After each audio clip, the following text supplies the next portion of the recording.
I'm the director of the World Cities Culture Forum, and I want to warmly welcome all of you to this webinar. It is called The Rise of the Creative Land Trust Movement. We've got a great panel for you together today, and today also we're launching the new practical guide to a creative land trust. And you can download the guide on the chat. I think it will appear on your screens, and you can download it today from our website. It's a fantastic guide to looking at how to create this new model, Creative Land Trust. We encourage you to send us questions for the panel using Slido. So scan the QR code, that's it. Now it's on the screen. And send us your questions. We'll try to get to as many questions as possible. We have people joining from across 136 different cities today. This is a record for a webinar, World Cities Culture Forum. We've got people from Mumbai, Tokyo, Mexico, Johannesburg, Jakarta, Berlin, Lima, and many, many more. Welcome to you all. Thanks for joining.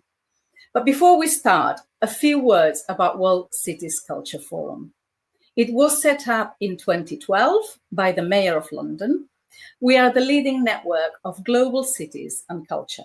We are over 45 cities across 5 continents, and we represent about 280 million people and about 60 UNESCO heritage sites. We believe that culture is a key ingredient for a successful city.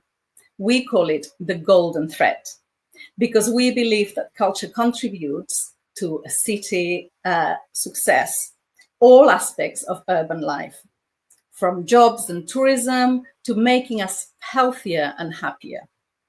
And it's key to a city's identity.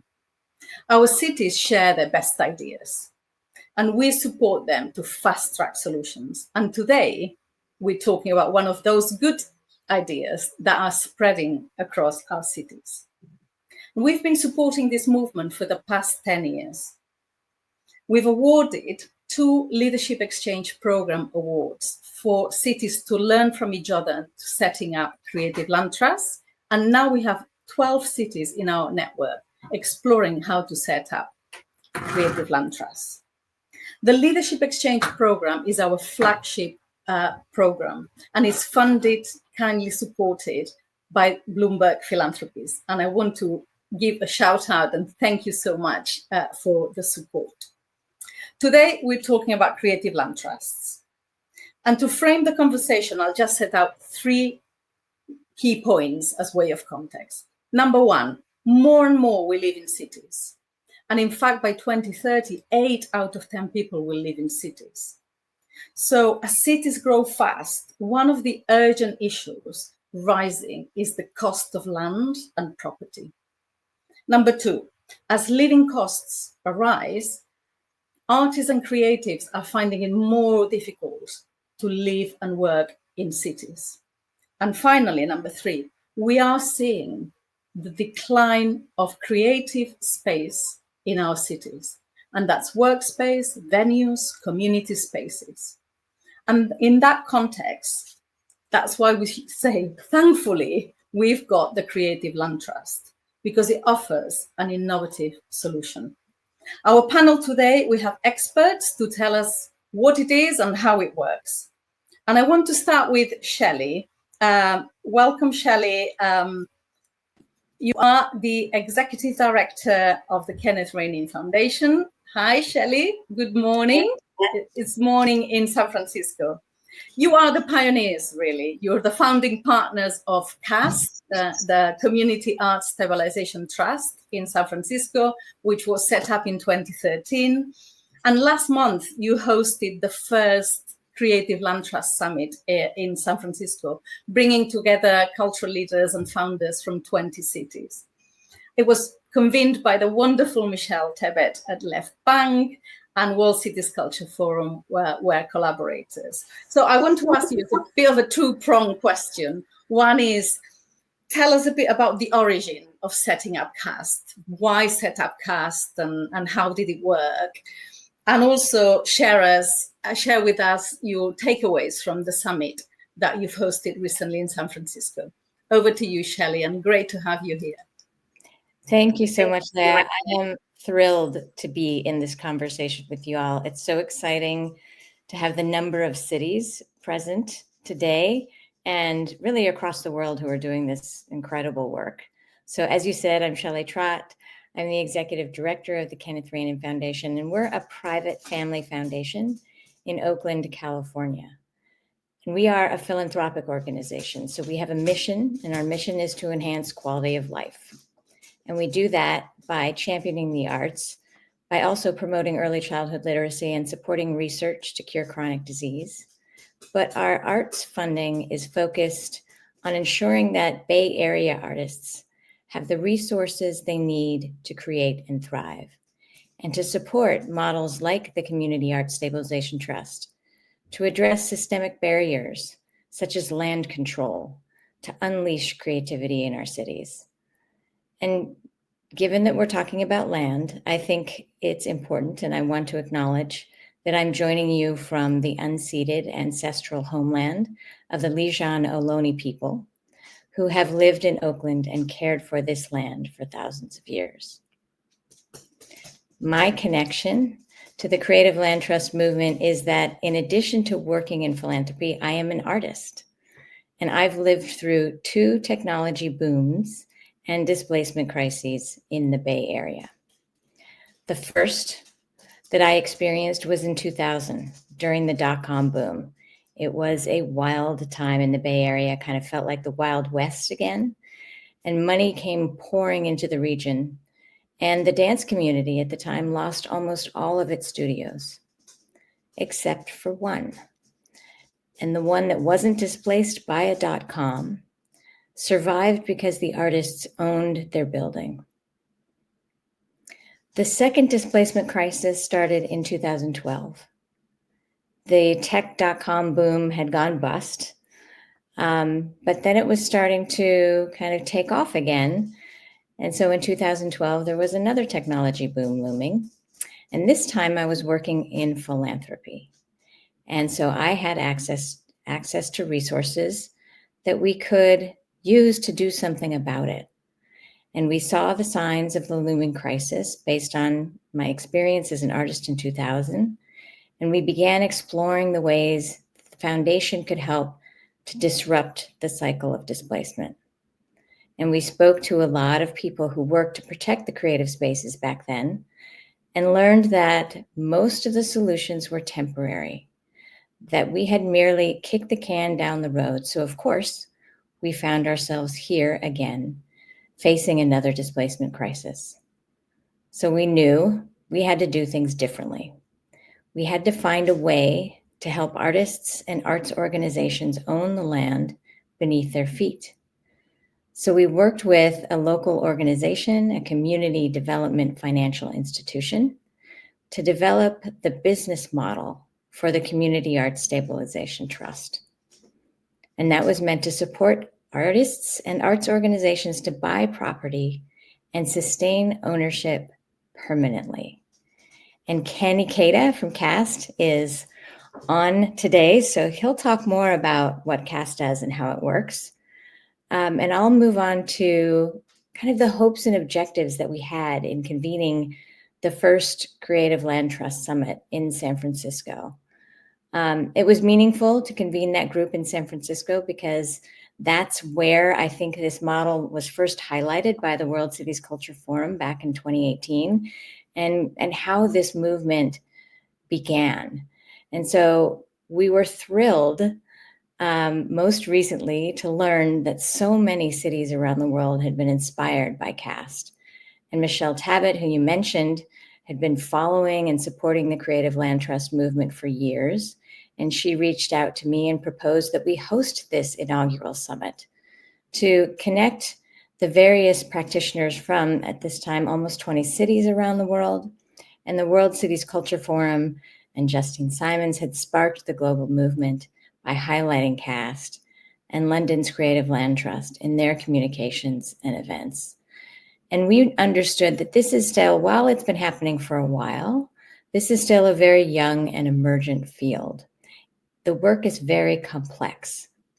So we wanted to give these intrepid leaders an opportunity to share and learn from one another in person, not in little boxes on screens, which is how we tend to connect when we're all so far apart these days.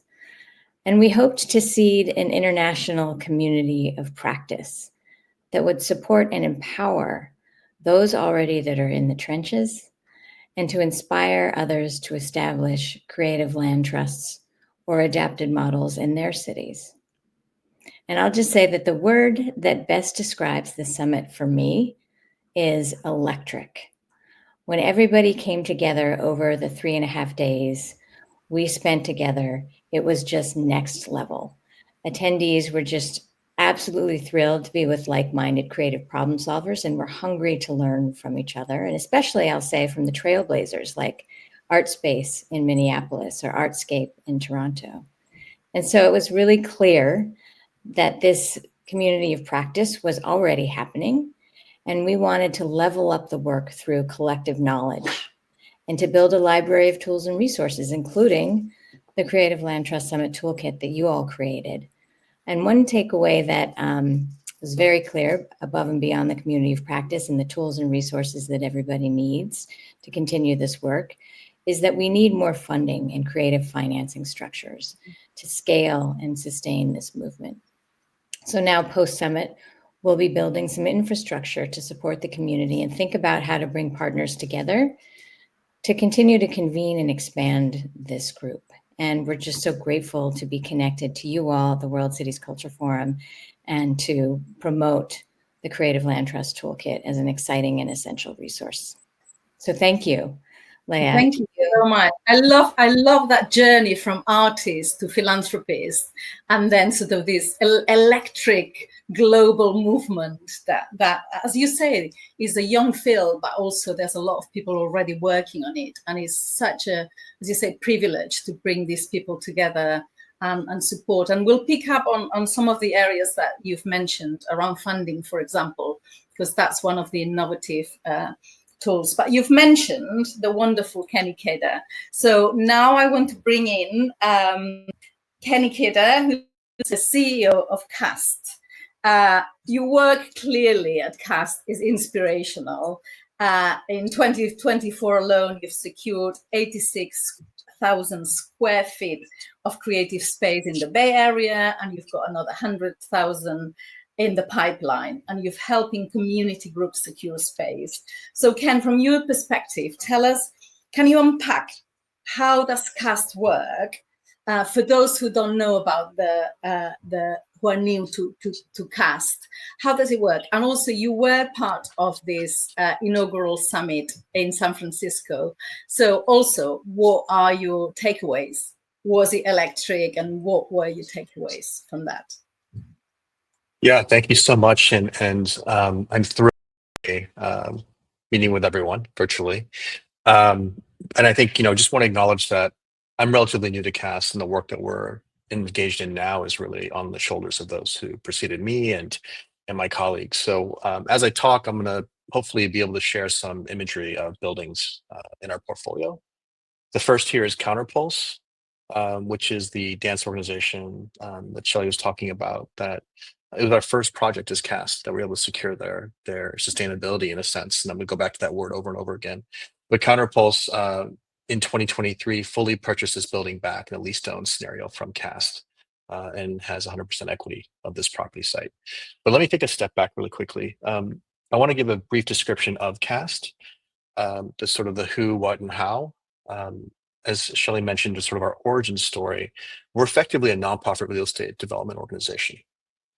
And in this particular case, what that means on a practical level is that we provide capacity support, capital strategies, capacity towards raising capital and securing capital. And we generally participate as an equity partner long-term in the acquisition of sites. But we don't just grab buildings and build them and invite people in. We work in partnership always. We don't work alone. And so we often talk about how we wrap space around programs and mission. And that's really, I think, key in describing how we approach sites, how we approach opportunities. And I'll talk more specifically about how CAS work as we go through slides. We can go to the next one, please. And I think I'm going to do that through reflecting on the summit itself, which this is going to seem simple, but it was truly profound. And that's this realization that we're not alone, that we're part of a community, because so much of what we talk about in terms of our methodology, our approach to work is to work with and through community. So to find ourselves as part of a young field felt really extraordinary. And the second thing is that we are in fact young. Shelley referenced when we were founded in 2013, we're just 12 years old. And, you know, in the last 12 years, we've seen these unbelievable events that we couldn't possibly foresee. So we had the pandemic, of course, which introduced all this virtual learning and Zoom and our life that way. And in the US, even recently in the last few months, you know, we've seen a complete disruption of federal funding and support and value of the arts, right? It's been a test of our Constitution, frankly. And so extraordinary things can happen in a short period of time. So what we talk about a lot at CAST about is sustainability. This notion that our mission is to acquire sustained, affordable space. That's a generational promise. And yet the way in which we operate as a nonprofit and most organizations, particularly arts operators, you know, we talk often about 3-year strategic plans, 5-year plans, even 10-year planning for an organization feels audacious.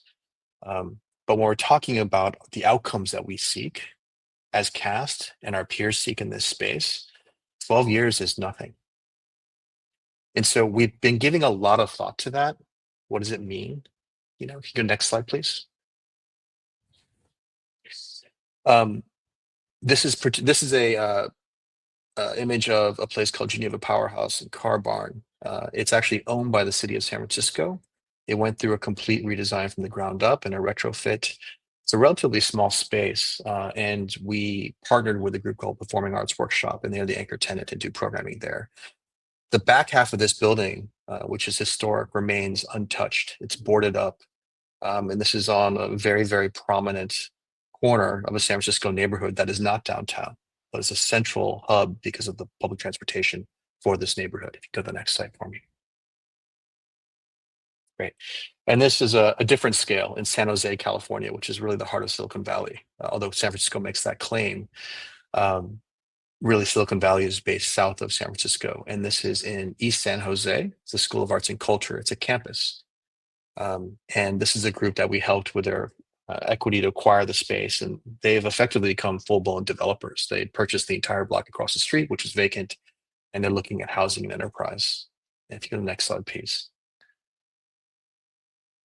Okay, and I wanted to end on this slide. So this is the Warfield Commons, the Warfield building. It's historic. It's over 100 years old. And so when we talk about sustainability, we talk about how CAST plans its work. We acquired this building with an anchor partner, KLW Public Media, which is one of the NPR providers in the Bay Area, National Public Radio. And we've talked about this as a group, and we've made this very public. This is a 9-story promise to the city of San Francisco and the Bay Area. And we talk about this as a promise because we have no guarantees, right? This building is over 100 years old. Again, we often do planning in 3 to 5 and even 10-year increments, but we're talking about forever. So instead, we have really been focused on intentions and promises because we have no guarantees. And so I sort of want to end on this high level note as other folks are doing this work or considering doing this work, right? You have to have a strong belief, right? That if you ground something in community ownership, if you imagine something with community, that it will, to a certain degree, be sustainable. But we are working actively now to rethink our metrics of time. So I think I'll end on that note and move more towards Q&A, but just this idea that, you know, we're working through promises and intentions. Also, this lap forever is the forever timeline, right? Mm-hmm. That's what we're here into. Like we're saying, hardwiring this ownership model so communities and culture can own the land and own the property, and this is a forever model.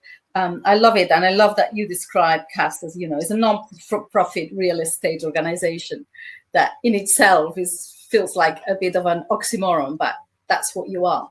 You are not-for-profit real estate organization, and I love the examples from a small arts venue to a big campus. I now want to introduce Meghan Wells. Thank you. We'll come back to you later on the panel. Meghan, welcome from Austin. Meghan is a long-standing collaborator from World Cities Culture Forum. You participated in the Leadership Exchange program around on this subject.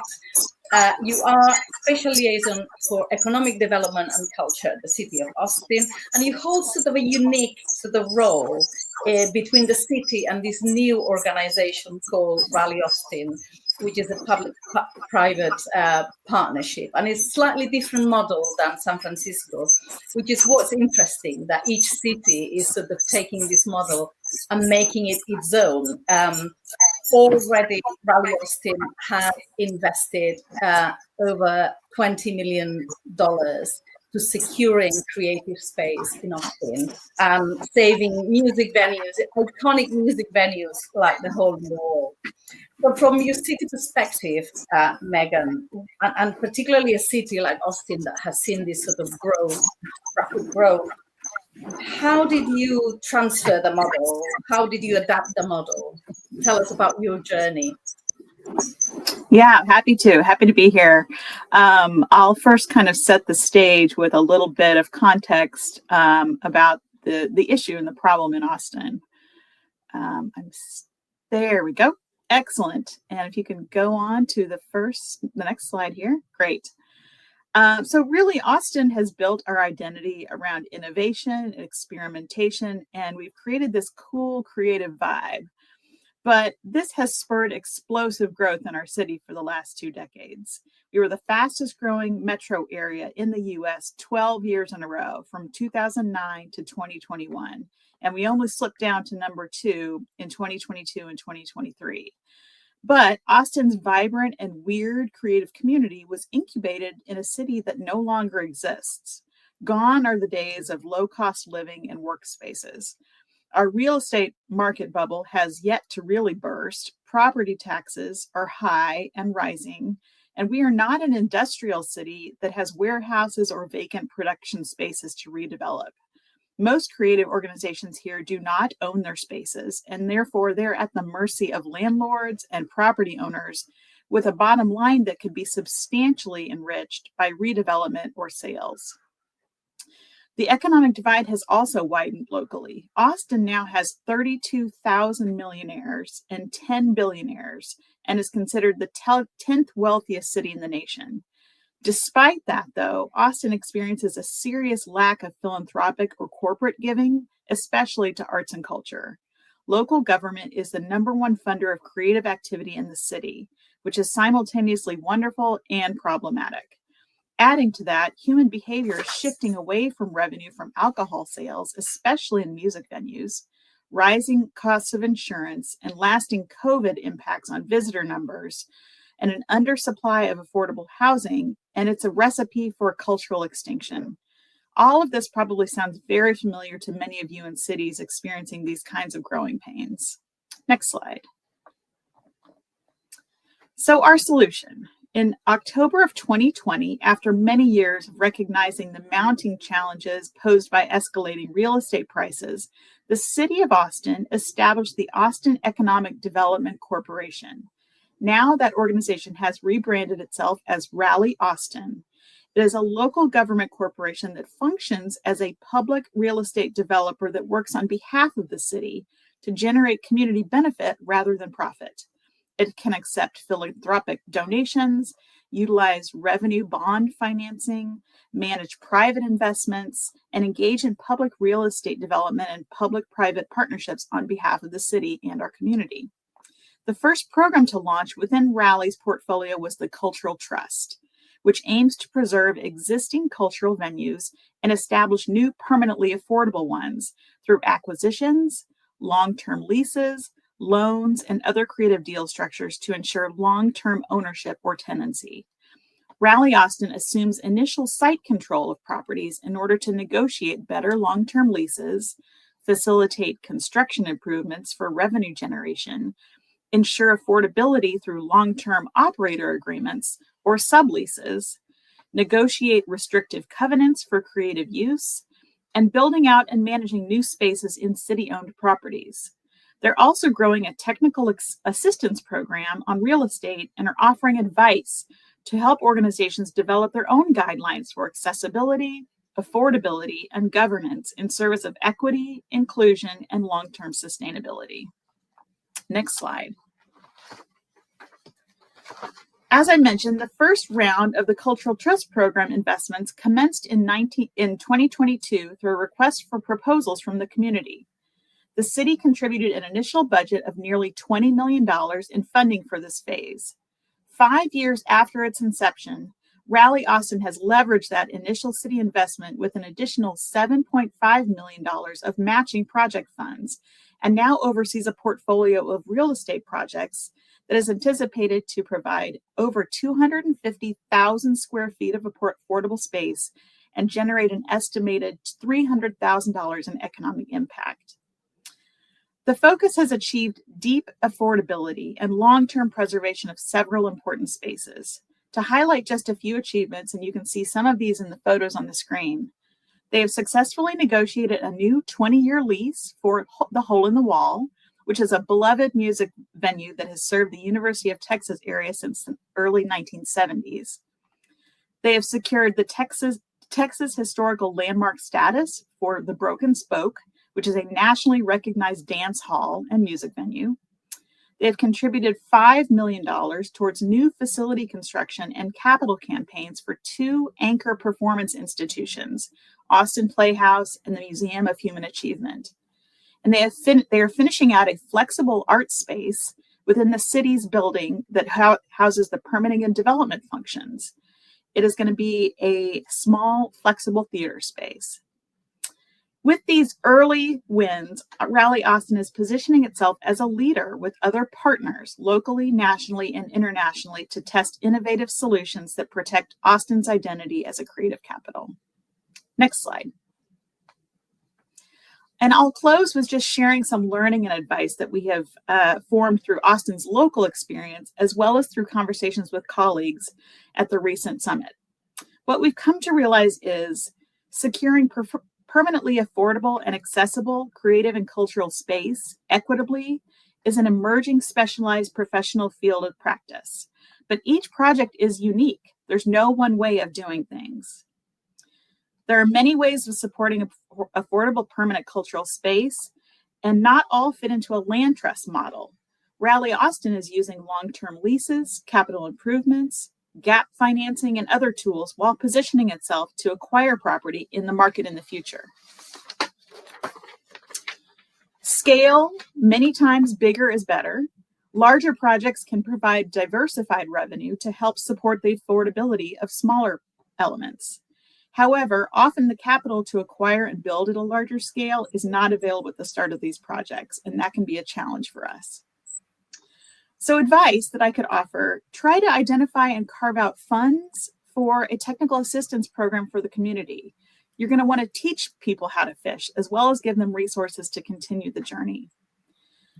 As a startup, there is a constant need to tend the garden, making sure there is unity among policymakers, practitioners, and the community around shared goals, expectations, definitions, and measurements of success and support. This means working hard to maintain communication, trust, and buy-in by all your stakeholders.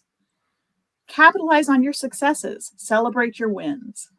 And one last observation, the hallmark of this work seems to be constant learning, willingness to try new things, fail or succeed, and then keep trying new things. Our world continues to change, and sometimes all we need is others to help us keep the work going. And with that, I will hand it back to you, Laia. Thank you so much, Meghan. I think what's interesting is slightly difficult, but what's good is that it is also sort of a third-party organization. It sits slightly outside the city, And what you say is it's got to be flexible. It's not one size fits all. Sometimes will be ownership, sometimes will be loans, sometimes will be sort of filling that financial gap. And also the role of leveraging, the role that that organization has in leveraging. We'll talk more about the financing models. I think there's already some questions on the chat that are interested about this blended sort of financing model.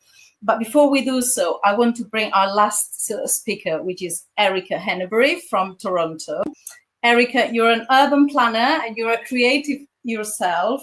And you've written a chapter on creative land trust, which I'm just shamelessly gonna flog, which is on this book that we've collaborated in. World Cities Culture Forum is a collaborator. It's the Routledge Handbook of Urban Cultural Planning. And there's a chapter dedicated to creative land trust that Erika wrote. But you're also sort of a policymaker, if you want.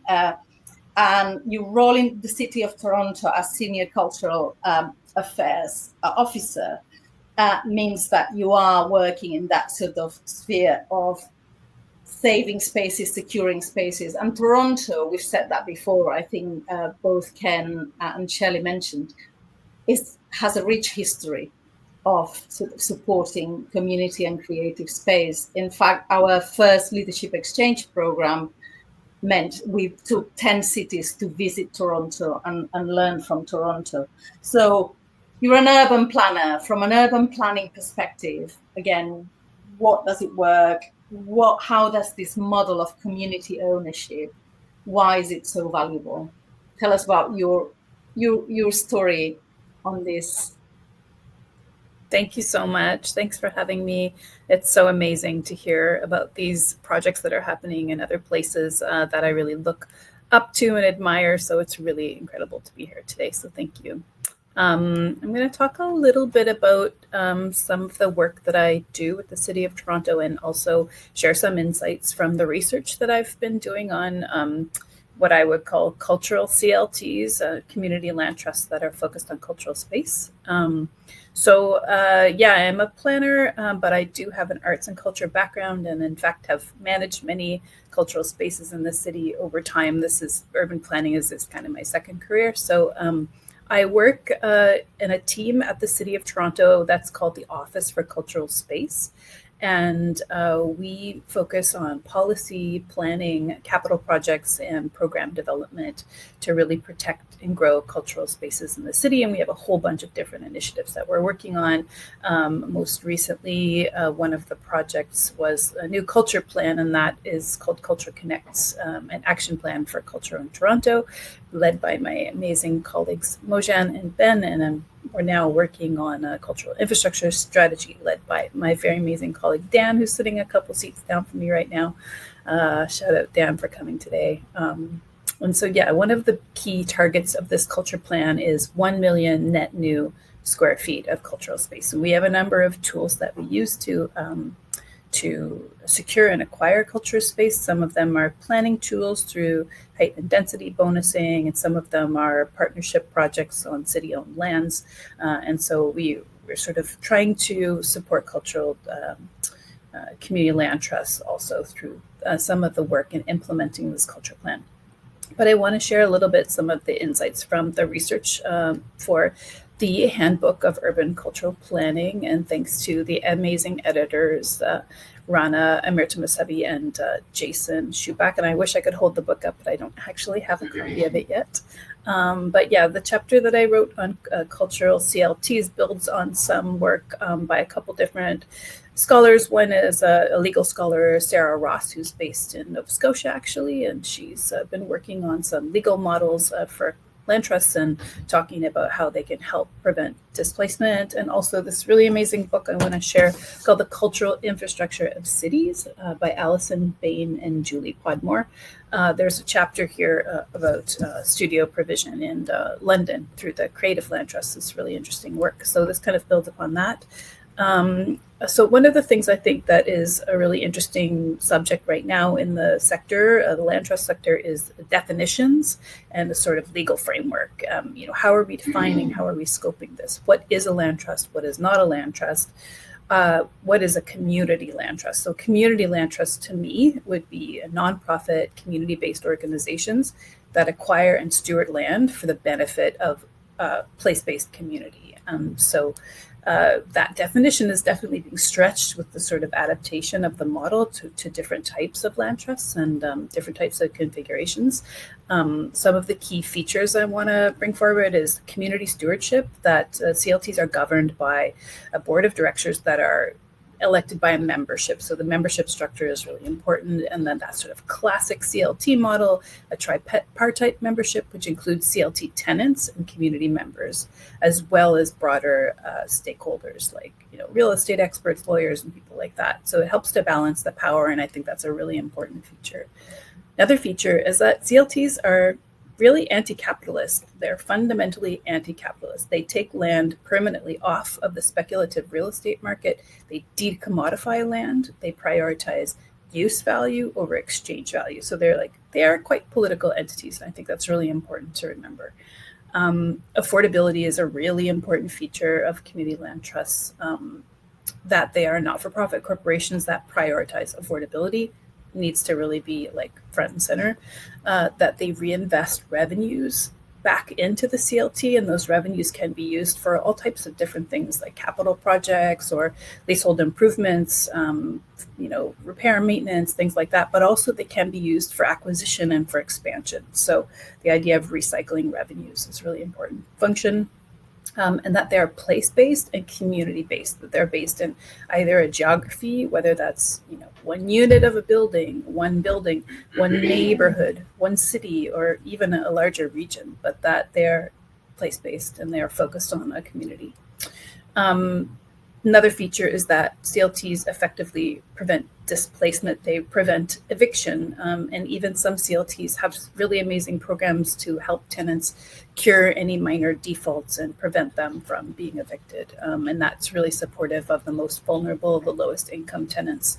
So that's, I think, a really important piece as well. And that they community land trusts serve community by providing a affordable, stable arts and cultural space. So some recommendations that I came up with in this chapter include the development in collaboration with the sector of the CLT sector and the arts and culture sector to develop a legal definition and also develop some programs for tax benefits. The City of Toronto offers a couple of programs, property tax rebate programs and things like that, that we help with startup funding, that we help with operational funding, and then with acquisition assistance. And the more recent example was the City of Toronto assisted the Community and Cultural Spaces Trust through their work with the In Spirit Foundation as another partner to acquire their first 2 units, which are in a commercial condominium building. So, sorry, am I out of time already? Read the chapter. Also, there's some of these top tips on the practical guideline. You've touched on sort of the governance and the complexity of the governance and the complexity of these new legal entities. They're new types of organizations, aren't they? So how they're set up legally, and it will change in every city. And then the complexity of stakeholders is already been touched by some of the other speakers. What I love as well is that more and more cities have people like you in a dedicated role to supporting creative organizations with the understanding. We've got that understanding, and you have the understanding of the creative needs, but also the planning legislation. How can the planning legislation support these types of organizations? Thank you, Erika. Before we go, lots of questions, which is brilliant, and I'm going to pick some of them to go back to the panel. But before we do that, we've got a video message from our colleague Lisa Colley from Sydney, who are about to set up the new Creative Land Trust in Sydney. I hope we've got the video ready. Lisa, take it away.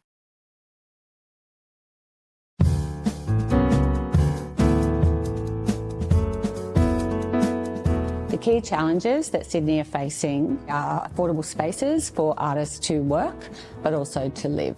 The research that we have done has shown that Sydney has actually lost its artists at 3 times the rate of every capital city in Australia over the last 5 years, and that is a really big issue for us, and that's the one that we're trying to address. We now have the political commitment from both our state government and the city to establish a creative land trust. We're looking at the feasibility of that right now, but the big commitment for us was that both the city and the state agreed to transfer property into the trust. And our ambition is that that initial investment by the city will grow over time, and we will actually be able to address the diminishing space for creatives in Sydney. What we've been able to communicate is that artists are so critical to the spirit and soul and economy of our city that we need to make sure that they can actually live in proximity to where they actually need to do and produce their work.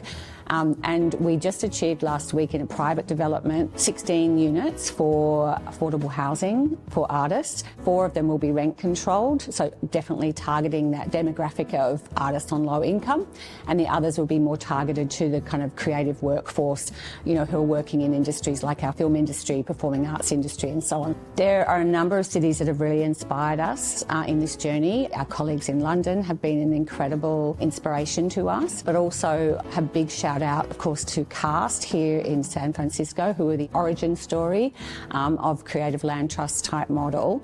But also another city that really inspired us that was really surprising was Helsinki in Finland.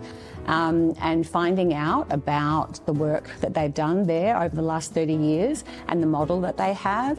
I would never have known about that if it hadn't been for the World Cities Culture Forum and the summit that was held in Helsinki. And that's the power of this kind of international network that we have, that we get to really learn from people who've gone before us, and it's definitely accelerated the work that we're doing in Sydney.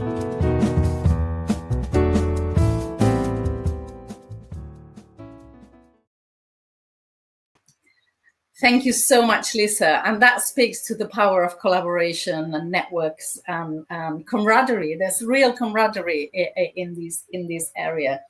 I wanted to do a bit of questions. There's lots of really interesting questions on the chat. So I'm just going to pick a few and try to bring them together. I'm going to go to Shelley and Ken. There's quite a lot of questions around the financing model and this sort of blended finance and the role of philanthropy and how do you get started. I think it's interesting that we've moved to a more like structural fund. What Shelley was referring at the beginning is like you've got to own the land below your feet. So rather than programmatic funding. So how does that translate? How can people learn more about those sort of blended aspects of sort of financing and getting started? And then I'll move to Meghan and Erika. There's questions around what's the role of the city in the sort of letting go of ownership. But Shelley, Ken, I don't know if one of you wants to pitch in on this sort of blended finance model, which is innovative. I'll start briefly with the philanthropic role, and then Ken could follow on maybe about more creative financing tools. But philanthropy really can provide the seed capital, the catalytic capital, the proof of concept capital that can really get this work going. And it can also de-risk. So it de-risks through loan guarantees and program-related investments. There's convening power of philanthropy. There's also public will and partnering with government in different ways. So philanthropy has several roles, but working in deep partnership with community, with this type of intermediary, the Creative Land Trust or Community Art Stabilization Trust model, and with peer funders. Great, Ken. I'll add to that. You know, we're in a moment in real estate, at least in the US, in major urban centers, where we're buying buildings potentially at 80 to 90% discount to what they were. So when a building that's 100,000 square feet used to be $60, $70 million, which is a number that far exceeds what most foundations could ever participate in or address on their own, we're able to now acquire those buildings for $7, $8 million. And so then philanthropy's participation is really, really instrumental, right? Because they can provide the first dollars towards equity. And then the balance can actually be financed.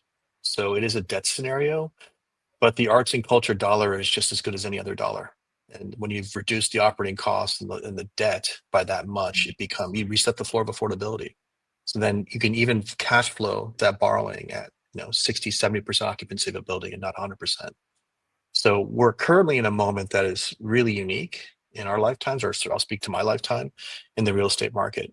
But the other thing I'll say is, the Rainin Foundation and obviously under Shelley's leadership, there's this high level understanding, but they played a critical role in providing a guarantee to our partner arts organization in order for them to participate and have equity. And that was very, very, very important, because I think, again, I'm only half joking when I say our dollar is just as good as any other dollar, because I think there's still some question about, is this a safe or smart investment? And I think that's an uphill narrative battle we have. It's not a functional one. We've proven that it is sustainable by any other metric. I'll leave it there. But I think there's more than one way to do this. And the current market provides opportunities for tons of different people at different levels to participate. That's really encouraging. And it's sort of, the model is evolving, isn't it? It's like we're still as you were saying, we're still early stages of this model. It's interesting that the role of philanthropy to de-risking and putting that initial sort of trust in the trust. And then that enables, that leverages sort of, it generates more trust in others. That's really, really interesting to see. And we've seen that certainly here in London as well. There's a question about what is the role of cities and city governments. Erika, Meghan, who both sort of city government people, what do you think? What's the role? What are the arguments? How do you put together that package? Meghan first, and then Erika. Yeah, sure. I think this is a great question. I mentioned earlier in my comments that there's a need to tend the garden. And really, this concept revolves around the fact that for any of Raleigh Austin's work to really succeed, there has to be the policy and political support at the city level at the very start.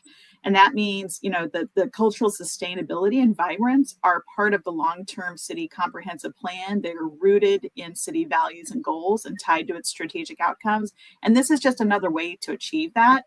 But that political will to support a startup, which is kind of what our local government corporation is really vital to ensure that it grows. There are so many changes that happen politically and with as cities run, that it's really crucial to maintain a sustainability and a continuity so that the work of the startup can continue. And that includes things like ensuring that there's funding from the city to seed projects, possible transfers of city property to the local government corporation, and then making sure that admin and regulatory processes are as smooth as possible. And really my role as the liaison between the city and Raleigh Austin is to ensure that this kind of lubrication is happening, to make sure that the wheels of this machine are turning, as smoothly and as quickly as possible.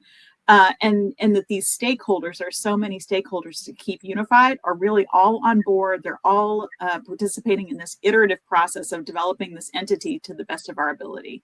So there's a lot of sort of things to keep on the radar, but making sure that the garden continues to be weeded and sown and watered is really crucial. I love the metaphor. I love a metaphor. Mend the garden, and also, for government to be agile and to be responsive. I think that's what these organizations are. Absolutely, that's not a place where government likes to sit, and so it's sort of pushing government to be different. That's right. So it forces the government to be agile and responsive. Erika, what from your perspective, what do you see the role of a city government? I think political will, as Meghan was saying. I mean, on the political will side, we're really lucky right now. We're in an incredible environment, and where we actually have a lot of really staff that are really willing to go out on a limb and try something really different, really flexible, really innovative thinking. And in the housing sector, we've done like a couple of really amazing projects where we've transferred, over 600 properties from the city's housing agency to community land trusts over the last few years. And in the cultural sector, we've done projects where we enter into like a long-term ground lease for 50 years with an organization to develop on city land. Like Blackhurst Cultural Center is a really great example of that. We also have a really excellent community state-based tenancy program where nonprofit organizations can have a nominal lease. So they don't have to pay rent. They just have to cover their costs. So we have a lot to choose from. And we have some still planning tools, although those have been worn down quite a lot with the conservative provincial government in place. But we do have a lot of tools that we use, and they have been really effective. Great. So we've got lots of other questions. There's a question around, looks like this model works in North America and Australia and Europe. Can it work in other places? There's a question about how do we see creative land trusts working together? I'm going to come back to those two questions, but before we do that, we've got a video from our friends in Helsinki, Capelli, which is another model that actually Lisa Colley mentioned in her video. So if we can see their video and see yet another model, and this time in Europe. Over to Capelli.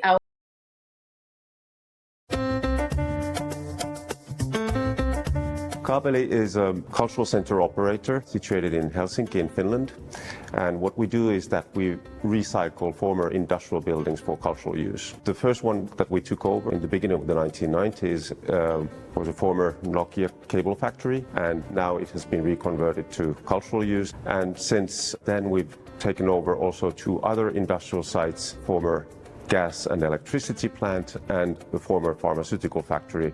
And all in all, we have maybe 650 tenants and roughly 1.5 million people visit our centers on a yearly basis. We have as our tenants individual artists, we have cultural organizations, we have cultural institutions like museums, we have creative industry companies, and then we have performance venues. So at Capelli, we never talk about taking over industrial space for cultural use on a temporary basis. Because if you talk about temporary use, it's like a self-fulfilling prophecy. So we always take these spaces on a permanent basis for cultural use. Artists, they are revitalizing our societies. We need to be sure that they have good conditions to work and they have places to work. We want to make sure that our spaces are used in the most efficient way possible, and it's important that we support the artistic community as well as we can. Thank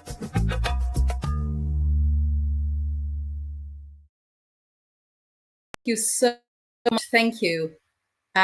So I just want to go back to that question about, it seems this is a model that has been adapted in North America and Australia and Europe.